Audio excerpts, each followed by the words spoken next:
ራሳችንን እንመልከት። አሁን ላይ ኤኒቲንግ በሪሌሽንሽፕ ደረጃ ሀፕን ቢያደርግብኝ ይገባኛል ብዬ ነው ማስበው። በቃ የዘራሁትን እያጨድኩ ነው የሚለው ሜንታሊቲ ነው ያለኝ እንጂ ለእኔ እንደዚህ አይገባኝም ማለት በቃ ሆኗል።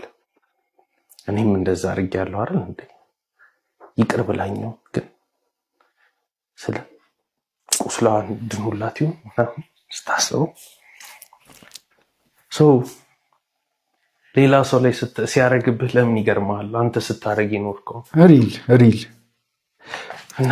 ፈርስት ስቴፕ ማለት ነው። አንተ ህይወትህን ለማስተካከል ሚስቴክህን ማመን አለብህ። እኛ የሚያደርግናቸው ሁሌ ተበዳይ ልንሆን አንችልም። እና አሁን ዶክተር ነው ሚስቴኩን ስላመነ ከዚህ በኋላ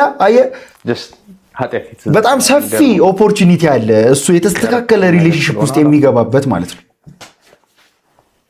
ግን በቃ ሰው ልጅ ስላረክለት ያረግልኛል ይሆንልኛል ብለህ መጠበቅ የለብህም። ስታረግ አረክ ነው በቃ። ለዛ አሁን ባረግልህ 5 ሳንቲም ሪተርን ኤክስፔክት አላረግም ወይም አላረግልሽ ዳትት ፈልጌ ነው ያረኩት። መሳሪያ ይደቀነብኝ የለም ምናምን ግን በፈቃዴ ነው። በቃ የሰው ልጅ ይሳሳታል ማለት የሰረቀኝን ብቻ አልፋታም ወይ ሰርቋል።